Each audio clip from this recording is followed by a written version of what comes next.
एक ऐसा आदमी जिसकी बेगुनाही तो साबित हुई, लेकिन उसको फांसी की सजा होने के बाद क्या थी इस आदमी की कहानी, आइए जानते हैं इस केस में। चैनल पर नए हैं तो वीडियो को लाइक करके चैनल को सब्सक्राइब जरूर कर दीजिएगा। तो चलिए शुरू करते हैं। सुनार का काम करने वाले नागरदास पारेख काम के सिलसिले में अपने परिवार के साथ 1987 में कोलकाता के भवानीपुर इलाके में शिफ्ट हुए।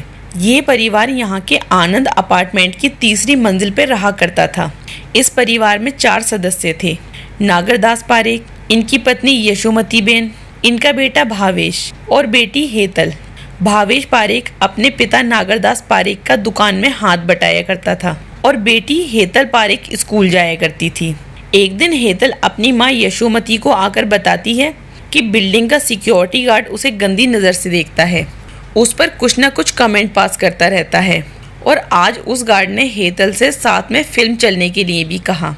यशोमती बेन ये बात सुनकर अपने पति नागरदास को बताती है और फिर नागरदास 4 मार्च 1990 को उस सिक्योरिटी गार्ड की लिखित शिकायत कंपनी को देते हैं और सोसाइटी के लोगों को भी इस शिकायत के बारे में बताया जाता है। इस सिक्योरिटी गार्ड को दूसरे अपार्टमेंट में ट्रांसफर कर दिया जाता है। इस सिक्योरिटी गार्ड का नाम था धनंजय चटर्जी। धनंजय चटर्जी इस अपार्टमेंट में नागरदास पारेख के परिवार के आने से पहले से ही काम करता था। ये इसकी पहली शिकायत थी, लेकिन क्योंकि मामला लड़की का था तो धनंजय को फौरन दूसरे अपार्टमेंट में ट्रांसफर कर दिया गया। 5 मार्च 1990 धनंजय को दूसरे अपार्टमेंट में जाना था, लेकिन धनंजय 5 मार्च को भी आनंद अपार्टमेंट में ही ड्यूटी करने आता है। धनंजय सुबह 6 से दोपहर 2 बजे तक की ड्यूटी करता है। जिस नए गार्ड की नौकरी आनंद अपार्टमेंट में लगी थी वो भी ड्यूटी पर नहीं आता है। तारीख याद रखिए, 5 मार्च 1990। इधर धनंजय चटर्जी रोज़ की तरह अपनी ड्यूटी कर रहा था, उधर पारेख परिवार भी अपने रोज़मर्रा की दिनचर्या में लगा हुआ था। रोज़ की तरह नागरदास सुबह अपनी दुकान पर निकल गए थे, जबकि बेटा कॉलेज चला गया था। हेतल पारेख का उस दिन एग्ज़ाम था, इसलिए वो भी टाइम से एग्ज़ाम देने निकल जाती है। 1 बजे के आसपास हेतल एग्ज़ाम देकर वापस आ जाती है। अब इस घर में हेतल और उसकी माँ यशोमती थे। रोज़ यशोमती 5 बजे के आसपास मंदिर जाया करती थी। 5 मार्च 1990 को भी यशोमती मंदिर जाती है। यशोमती के जाते ही धनंजय अपार्टमेंट में आता है। उस समय ड्यूटी कर रहे नाइट गार्ड से कहता है कि उसे बिल्डिंग के 3rd फ्लोर पर कुछ काम है। उसी फ्लोर पर पारेख परिवार भी रहा करता था। गार्ड के पूछने पर धनंजय ने बताया कि मुझे आज से दूसरे अपार्टमेंट में ड्यूटी ज्वाइन करनी थी, लेकिन कुछ निजी कारणों की वजह से ये ड्यूटी यहीं करता रह गया। यही जानकारी उसे फ़ोन से ऑफिस में देनी है। धनंजय 5:20 पर फ्लैट के अंदर गया था। अब समय हो रहा था 5:45। इसी समय चंद्रपाल नाम का आदमी आता है। चंद्रपाल सिक्योरिटी गार्ड का सुपरवाइज़र था और वो आकर पूछता है कि नया गार्ड ड्यूटी पर आया या नहीं। उस पर नाइट गार्ड जवाब देता है कि कोई नया गार्ड नहीं आया, बल्कि धनंजय ने ही 6 से 12 बजे तक ड्यूटी की है और अभी भी धनंजय 3rd फ्लोर पर ऑफिस में फ़ोन करने गया है। सुपरवाइज़र गार्ड से धनंजय को बुलाने को कहता है। तभी गार्ड नीचे से ही धनंजय को आवाज़ लगाता है और बयान के मुताबिक धनंजय 3rd फ्लोर से नीचे झांक कर जवाब देता है और गार्ड उससे कहता है कि सुपरवाइज़र तुमसे मिलने आया है। तभी धनंजय आने को कहता है और कुछ ही पल में वो नीचे आ भी जाता है। सुपरवाइज़र धनंजय को नई जगह की ज्वाइनिंग के बारे में बताता है और फिर वहाँ से चला जाता है। 5:50 के आसपास हेतल की माँ मंदिर से वापस आ जाती है। वो लिफ्ट से 3rd फ्लोर पर जाती है और अपने घर की बेल बजाती है, लेकिन कुछ देर बेल बजाने के बाद भी हेतल पारेख दरवाज़ा नहीं खोलती। कुछ देर बाद हेतल की माँ ज़ोर ज़ोर से चिल्लाने लगती है। तभी बिल्डिंग के लोग वहाँ इकट्ठे हो जाते हैं। काफ़ी मेहनत के बाद बिल्डिंग के लोग दरवाज़ा तोड़ देते हैं। हेतल की माँ कुछ पड़ोसियों के साथ अंदर जाती है। वह देखते हैं कि पूरा घर बिखरा हुआ पड़ा था। फिर माँ अपनी बेटी के रूम में जाती है और अंदर जाते ही उनकी चीख निकल जाती है। हेतल पारेख रूम में लहूलुहान पड़ी थी। शरीर पर चोट के निशान थे, कपड़े फटे हुए थे। हेतल की माँ ने तुरंत अपने पति नागरदास को फ़ोन किया और सारी घटना बताई। नागरदास और उनका बेटा तुरंत घर आ जाते हैं। ये खबर थोड़ी ही देर में सब जगह फैल गई और लोगों का आना जाना नागरदास के घर शुरू हो जाता है। रात के 9 बजे पुलिस को बताया गया। पुलिस आनंद अपार्टमेंट आके सबसे पहले हेतल की डेड बॉडी पोस्टमार्टम के लिए भेजती है और फिर घर की छानबीन शुरू करती है। छानबीन के दौरान पुलिस को क्रीम कलर का एक बटन मिलता है जो कि किसी शर्ट का लग रहा था और एक चेन मिलती है। चेन को देख के पड़ोस में काम करने वाले सर्वेंट ने बताया कि ये चेन उसकी है और यहाँ आने के बाद भीड़ भाड़ में गिर गई थी। बटन और चेन के अलावा भी कुछ सर्कमटेंस एविडेंस मिलते हैं जैसे खून के सैंपल, फटे हुए कपड़े वगैरह। 6 मार्च से पुलिस लोगों से पूछताछ करनी शुरू करती है तो हेतल के पिता नागरदास बताते हैं कि मेरी बेटी को धनंजय नाम का सिक्योरिटी गार्ड छेड़ा करता था। उसकी कंप्लेंट भी की तो उसका ट्रांसफ़र दूसरे अपार्टमेंट में कर दिया गया था, लेकिन फिर भी वो यहीं था। मुझे उस सिक्योरिटी गार्ड पर ही शक है। और फिर पुलिस की एक टीम धनंजय को ढूंढना शुरू कर देती है। बिल्डिंग के आसपास देखा जाता है पर वो कहीं नहीं मिलता। इसके बाद हेतल की माँ से पूछताछ की जाती है तो वो भी सेम चीज़ें बताती है और कहती है कि जब वो कल मंदिर से आई थी तो लिफ्टमैन ने बताया कि उसने धनंजय को हेतल के अपार्टमेंट की तरफ देखा है और उसके घर से एक घड़ी भी गायब हुई है। शायद धनंजय ने ही उस घड़ी को चुराया होगा। जब लिफ्टमैन से पूछताछ की जाती है तो वो कहता है कि मैंने कल शाम 5:45 पर धनंजय को अपार्टमेंट में नहीं देखा, बस नीचे आते देखा। फिर पुलिस पूछती है कि वो ऊपर कितने बजे गया तो लिफ्टमैन बताता है कि उसे इस बारे में कुछ भी नहीं पता क्योंकि वो थोड़ी देर के लिए वॉशरूम गया था। यहाँ गौर करने वाली बात ये है कि हेतल की मां ने पुलिस को अपने बयान में बताया कि उसे लिफ्टमैन ने कहा था कि उसने धनंजय को हेतल के अपार्टमेंट में जाते हुए देखा, लेकिन यहाँ तो लिफ्टमैन का बयान कुछ और ही था। इसका मतलब हेतल की माँ झूठ बोल रही थी। अब पुलिस नाइट शिफ्ट वाले सिक्योरिटी गार्ड से पूछताछ शुरू करती है तो वो बताता है कि धनंजय 5:25 पर 3rd फ्लोर पर गया था। उसी समय हमारे सुपरवाइजर यहाँ आ गए थे। उसी समय मैंने धनंजय को आवाज़ लगाई तो समय 5:45 हो रहा था और धनंजय तुरंत नीचे आ गया था। अब सुपरवाइजर से भी क्रॉस क्वेश्चनिंग की जाती है तो वो भी सेम चीज़ बताता है और ये भी बताता है कि 5 तारीख से धनंजय की ज्वाइनिंग दूसरे अपार्टमेंट में थी, लेकिन निजी कारणों की वजह से वो दूसरे अपार्टमेंट नहीं गया। उसे 5 तारीख को गांव भी जाना था तो वो अपना सामान लेकर ही ड्यूटी पर आया था। ड्यूटी पूरी करके वो यहीं से कपड़े बदलकर गांव जाने वाला था और क्योंकि गांव जाने में टाइम था तो कुछ घंटों अपार्टमेंट में ही रुक गया और उसके बाद वो गांव चला गया। इधर हेतल की पोस्टमार्टम रिपोर्ट आ गई थी जिसमें ये पता चला कि हेतल के शरीर पे 21 बार चाकुओं के निशान थे, लेकिन पहले उसका गला घोंटा गया था। डॉक्टर को जांच में शारीरिक संबंध बनाने की भी निशानी मिली। अब दिन आता है 12 मई यानी घटना के 2 महीने बाद। पुलिस धनंजय को उसके गांव से अरेस्ट कर लेती है।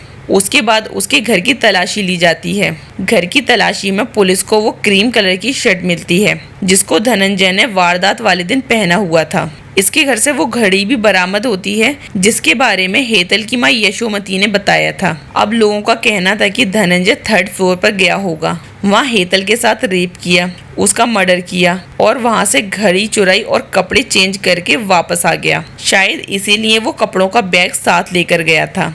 सब कुछ पहले से ही प्लान था। यही कहानी लोगों के बीच और न्यूज़ चैनल पर भी चल रही थी। जनता का गुस्सा हर जगह दिख रहा था। धनंजय के लिए वहां के एक लोकल अध्यक्ष की पत्नी ने फांसी की डिमांड की थी। अब धनंजय के खिलाफ चार्जशीट तैयार की जाती है। उस पर मर्डर केस और चोरी का इल्जाम लगाए जाते हैं क्योंकि पारेख परिवार की घड़ी धनंजय के पास मिली। पुलिस को जो भी एविडेंस क्राइम सीन से मिले थे वो सब सर्कमस्टेंशियल एविडेंस थे, यानी कोई भी डायरेक्ट सबूत नहीं था, ना ही कोई आई विटनेस था। शर्ट के बटन को भी लेकर फॉरेंसिक टीम कंफ्यूज थी कि इस शर्ट का बटन है या नहीं। चेन भी पड़ोस के सर्वेंट की थी। अब ये केस अलीपुर स्टेशन कोर्ट में शुरू होता है। अब जितने भी गवाह थे वो सब कोर्ट में जाकर अपने बयान से पलट जाते हैं। पड़ोस में काम करने वाला सर्वेंट जिसने चेन अपनी बताई थी वो कहता है कि ये चेन उसने धनंजय को गिफ्ट की थी।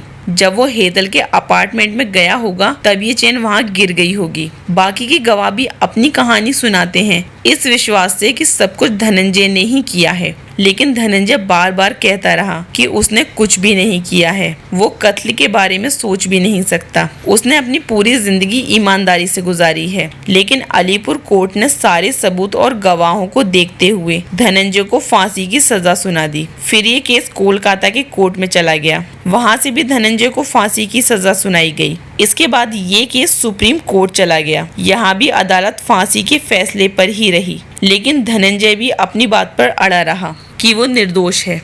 इसके बाद 25 जून 2004 को फांसी का दिन तय किया गया, लेकिन उससे पहले ही धनंजय ने प्रेसिडेंट को मर्सी पिटीशन भेज दी, जिस वजह से फांसी की डेट कैंसिल कर दी गई। उस समय प्रेसिडेंट APJ अब्दुल कलाम थे, जिन्होंने कुछ दिन में ही मर्सी पिटीशन को रिजेक्ट कर दिया। अब फांसी की तारीख तय होती है 14 अगस्त 2004 सुबह 4:30 बजे अलीपुर सेंट्रल जेल में। जैसे ही फांसी की खबर बाहर आई तो ह्यूमन राइट्स के लोग प्रोटेस्ट करने लगे और धनंजय के फेवर में आ गए, लेकिन इन प्रोटेस्ट का किसी पर भी कोई भी असर नहीं हुआ। और जब 14 अगस्त 2004 को धनंजय की फांसी का वक्त आता है, पुलिस वाले अब उसे फांसी के लिए ले जा रहे होते हैं, तो धनंजय एक पुलिस वाले से कहता है, मेरे मरने के बाद भी इस केस की इन्वेस्टिगेशन चालू रखना, क्योंकि मैं बेगुनाह हूँ। अब धनंजय को रूल के अकॉर्डिंग फांसी दी जाती है। फांसी से पहले धनंजय भगवान से प्रार्थना करता है कि उसका परिवार खुश रहे। इसके बाद वो वहाँ खड़े लोगों को कहता है कि मैं बेगुनाह हूँ, मुझे फंसाया गया है, मैंने कुछ नहीं किया, मैं गरीब हूँ इसलिए मेरी बात किसी ने नहीं सुनी। इसके बाद धनंजय को फांसी दे दी जाती है। वहाँ खड़े डॉक्टर कंफर्म करते हैं कि धनंजय की मौत हो चुकी है। धनंजय के घर से उसकी बॉडी लेने कोई नहीं आता, क्योंकि सबको लगता था कि धनंजय दोषी है, और फिर जेल अथॉरिटी ही धनंजय का अंतिम संस्कार कर देती है। अब ये केस खत्म हो चुका था, लेकिन ह्यूमन राइट्स वालों को लगता था कि धनंजय बेगुनाह है। धनंजय ने एक इंटरव्यू में बताया था कि वो उस दिन 3rd फ्लोर पर तो गया था, पर हेतल के अपार्टमेंट की तरफ नहीं गया, ना ही उसने कभी हेतल के साथ कोई छेड़छाड़ की। लोग उसे बिल्डिंग में कुछ रिपेयर करने के लिए बुलाते या फिर कोई सामान रिपेयर शॉप पर देने के लिए बुलाते थे। वो लोगों के छोटे मोटे काम कर दिया करता था। अब कुछ सालों बाद ISI के 2 रिटायर एजेंट देबोशीष गुप्ता और प्रभा चौधरी, इन दोनों ने इस केस को एनालाइज करके कुछ नए फैक्ट्स बताए। जैसे फॉरेंसिक टीम ने ये कंफर्म किया कि धनंजय के कपड़ों पर कोई भी खून के निशान नहीं थे। इस केस में फिंगरप्रिंट बहुत इंपॉर्टेंट हो सकते थे, क्योंकि हेतल के शरीर पर जो फिंगरप्रिंट मिले वो धनंजय से बिल्कुल भी मैच नहीं करते थे। चाकू से हेतल का मर्डर किया गया था, लेकिन चाकू भी कभी कोर्ट में पेश नहीं किया गया। गार्ड ने बताया कि धनंजय 5:20 पर ऊपर गया और 5:45 तक नीचे भी आ गया, और दूसरे गार्ड ने तो धनंजय को ऊपर जाते ही नहीं देखा। ये बयान भी कुछ मैच नहीं हो रहे थे। अगर टाइमिंग की बात की जाए तो 5:20 पर जाकर 5:45 तक धनंजय 20 मिनट में ही सब कुछ कैसे कर सकता है? रेप, मर्डर, चोरी, जबकि इस बीच में उसने अपना नाम पुकारने पर भी फौरन नीचे आकर आवाज दी थी, और पोस्टमार्टम में भी शारीरिक संबंध बनाने की बात की गई थी, लेकिन जबरदस्ती का कोई भी एंगल सामने नहीं आया था। हेतल के कपड़ों से वीर्य के निशान भी पाए गए, लेकिन यहाँ भी कोई DNA टेस्ट नहीं करवाया गया, बल्कि इस एक टेस्ट से ही धनंजय की बेगुनाही साबित हो सकती थी। यहाँ तक हेतल पारेख के पास जो खून के निशान थे वो भी धनंजय से मैच नहीं करते थे। जिस गार्ड ने धनंजय के खिलाफ गवाही दी थी, उस गार्ड की कंप्लेंट पहले से ही धनंजय ने सुपरवाइजर से कर रखी थी। हेतल की माँ रोज 5 बजे मंदिर जाया करती थी, लेकिन उस दिन वो 4 बजे ही मंदिर चली गई। छेड़छाड़ की बात भी हेतल की माँ ने ही बताई थी। कभी किसी ने धनंजय को हेतल से कुछ बोलते हुए नहीं देखा था। मर्डर के 3 घंटे बाद पुलिस को क्यों इन्फॉर्म किया गया? बाद में पता चला कि छेड़छाड़ की भी कभी कोई लिखित शिकायत नहीं दी गई थी। मर्डर के बाद हेतल की माँ कोलकाता से चली गई। उसके बाद नागरदास और उनका बेटा भी यहाँ से जमाया काम छोड़कर गुजरात चले गए। लोगों का मानना ये है कि इस मर्डर में हेतल की माँ यशोमती का हाथ है। कुछ बातें यशोमती बेन की तरफ इशारा भी करती हैं। इस केस ने पूरे देश का दिल दहला दिया। लोगों को फांसी के बाद लगा कि शायद एक बेगुनाह बलि चढ़ गया। लोगों को धनंजय चटर्जी का दुख आज भी है। धनंजय चटर्जी के ऊपर एक फिल्म भी बनाई गई ताकि मरने के बाद उसका मान सम्मान वापस आ सके। क्या आपको लगता है कि धनंजय बेगुनाह था? अगर हाँ तो कमेंट बॉक्स में जरूर बताएं, और ऐसी ही कहानियों के लिए मेरे चैनल को सब्सक्राइब जरूर करें।